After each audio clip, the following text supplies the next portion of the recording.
Keeping Up with Jones, the Lonnie Jones podcast adventure. I'm your host, Lonnie Jones, and the adventure part is basically just our experiences. And some of those experiences are as mundane as growing up, being married, being a young married couple with a kid, or being a middle-aged couple with grandkids. Some of the experiences will be my adventures as an outdoorsman, a rock climber, a fisherman, a hunter, or my experiences as a police chaplain who's been assigned to a SWAT team for over 30 years. Some of that adventure may even boil down to the idea that there's a belief that I'm a chaotic Jedi. Either way, we'll take the experiences or the adventures and we'll talk about the facts. The facts will lead to concepts, and the concepts lead to application. Basically, it will be anecdotal wisdom. One cautionary word about the facts is we will tell you the facts just as they happened, but sometimes we'll tell you the facts the way we remember them happening, and sometimes we'll tell you the facts the way we've heard other people tell us the way they remember them happening. In any occasion, it's not an attempt to deceive. There'll be a little bit of embellishment, and it's an all good, clean fun and for learning purposes only. Thank you for keeping up with Jones.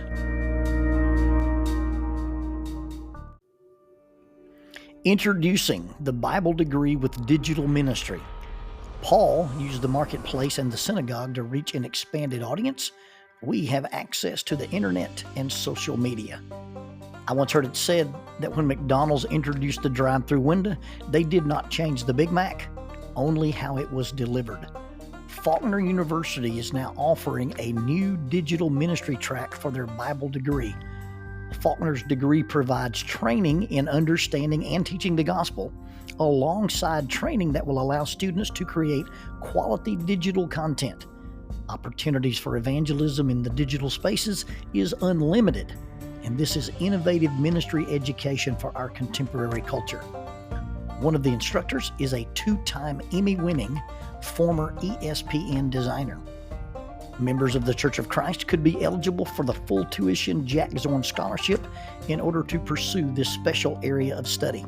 For more information, contact admissions@faulkner.edu. That is admissions@faulkner.edu.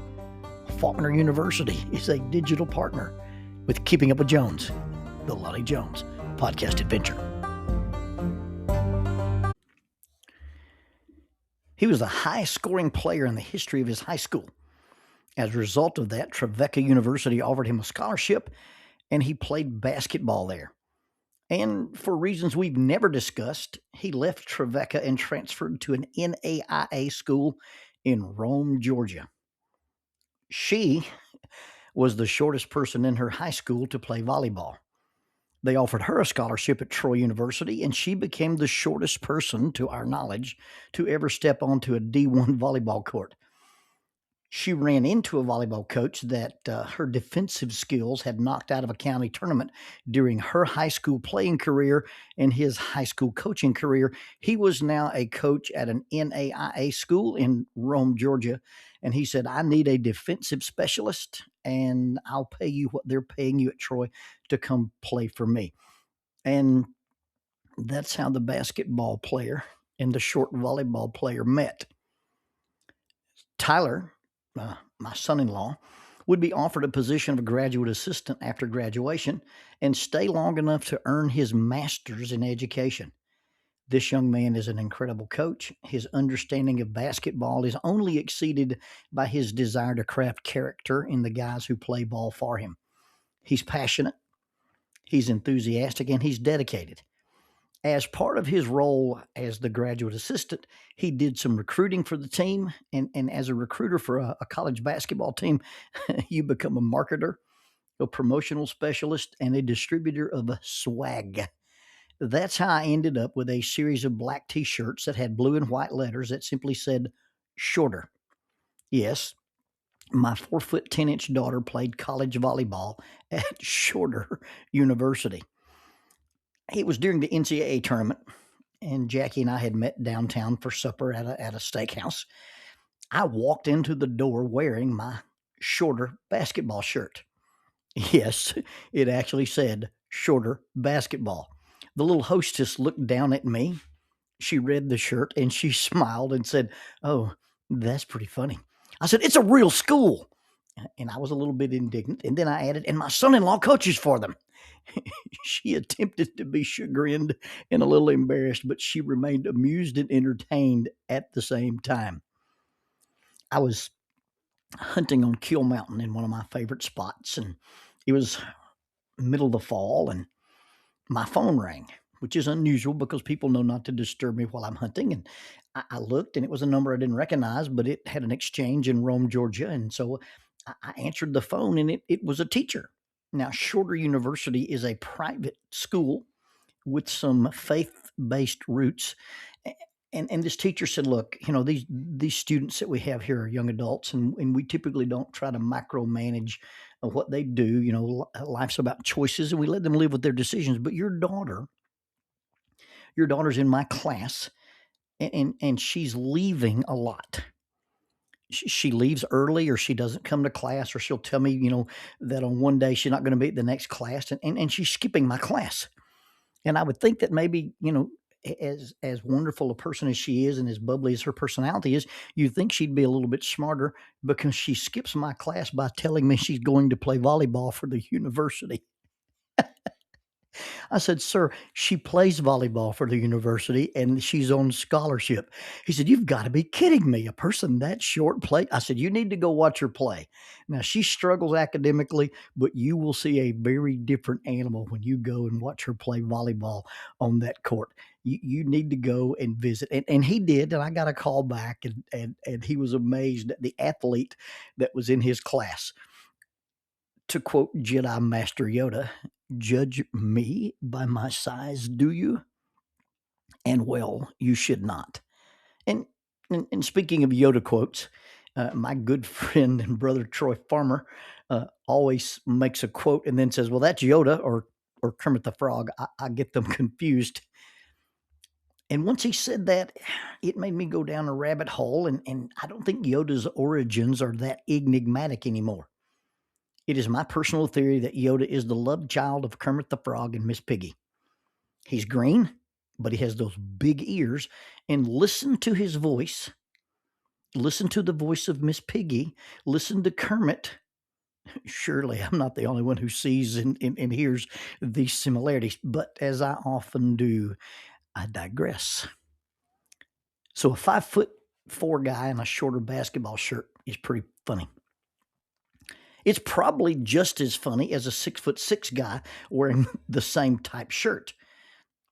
But it boils down to a matter of focus. You see the tall guy wearing the same shirt, and everyone concludes, "Hey, that guy obviously plays basketball." It's iconic. But the short guy in the same shirt, that's just ironic. You see, the shirt has two words, shorter and basketball. And depending on who's wearing it, we emphasize one word more than the other.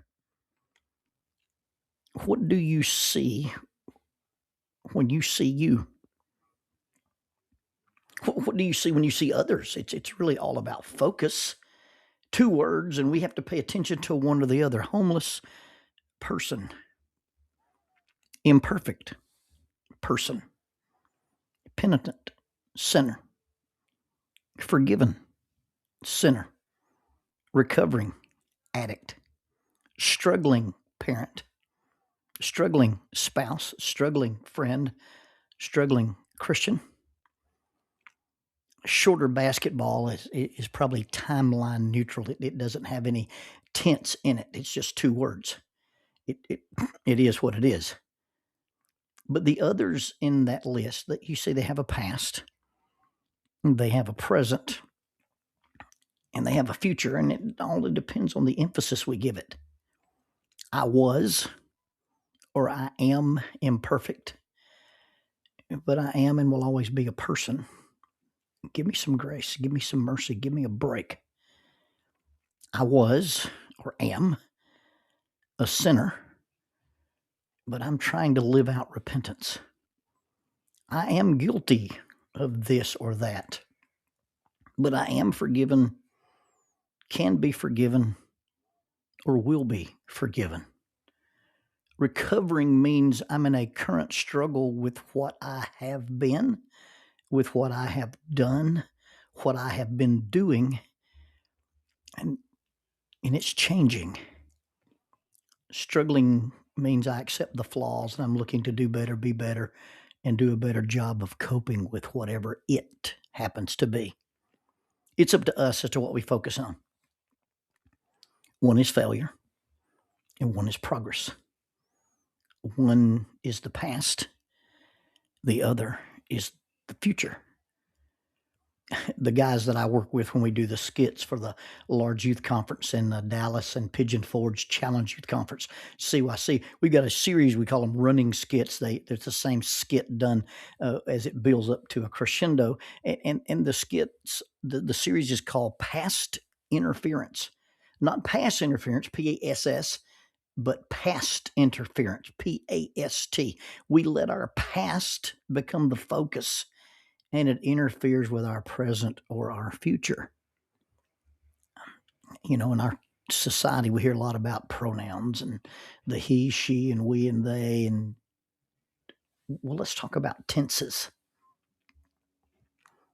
I was, we were, and we change that to I can become or I will be.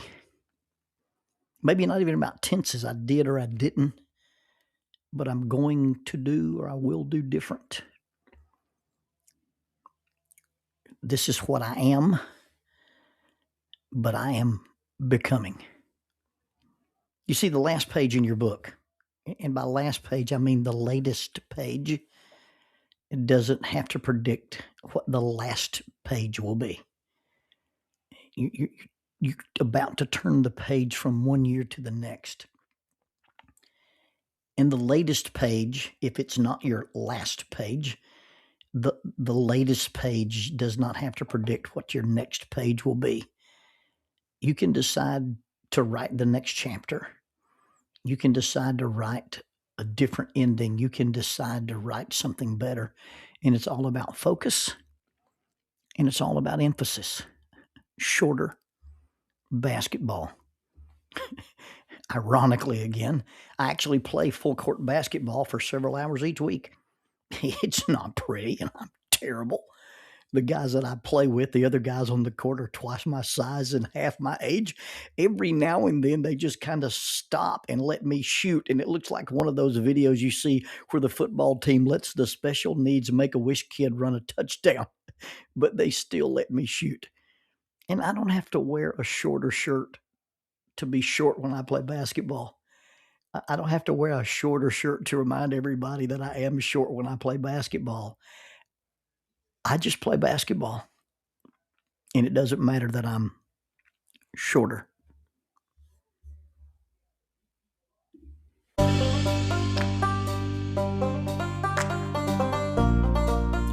Using the tool of shortwave radio, World Christian Broadcasting literally covers the world every day with the gospel.